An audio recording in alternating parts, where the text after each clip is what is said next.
अस्सलामुअलैकुम वरहमतुल्लाहि वबरकातुहू। बिस्मिल्लाहिर्रहमानिर्रहीम।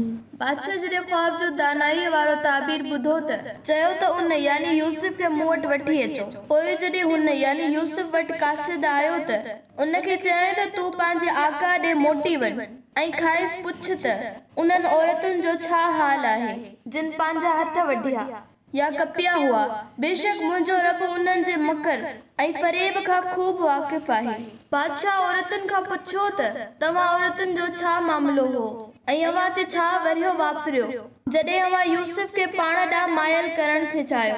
चवण लॻियो अल्लाह जी पनाह, असां हुन यानी यूसुफ में का बि बुराई न ॾिठी।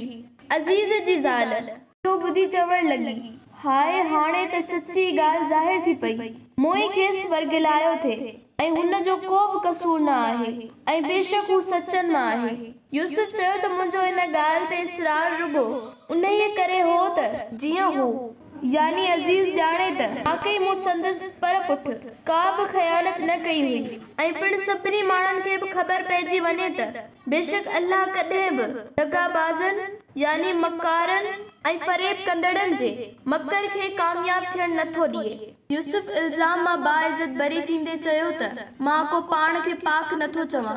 बेशक नफ़्स त बुराईअ ॾांहुं उभारींदो ई आहे सिवाय उन जे जंहिं ते मुंहिंजो रब रहम करे। यकीनन मुंहिंजो रब बेहद बख़्शणहार ऐं निहायत रहम वारो आहे। ऐं बादशाह चयो त उन खे यानी यूसुफ खे मूं वटि वठी अचो त मां खेसि पंहिंजे लाइ ख़ासि मुशीर मुक़ररु करियां।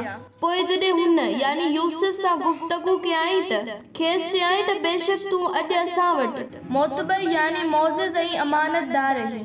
यूसुफ बादशाह खे चयो त मूंखे मुल्क जे खज़ाननि ते मुक़ररु कर। यकीनन आउं तुंहिंजे खज़ाननि जी हिफ़ाज़त करण बि ॼाणां थो ऐं आउं इल्म वारो बि आहियां।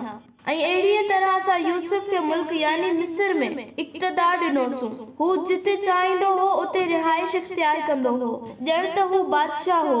ऐं अहिड़ीअ तरह असीं जंहिंखे घुरूं तंहिंखे पंहिंजी रहमत सां नवाज़ूं था ऐं असीं भलारनि जो अजर ज़ाया कंदड़ न आहियूं। ऐं जिन ईमान आंदो ऐं तक़वा यानी परहेज़गारी इख्तियार कई उन्हनि लाइ यकीनन आख़िरत जो अजर तमामु चङो आहे।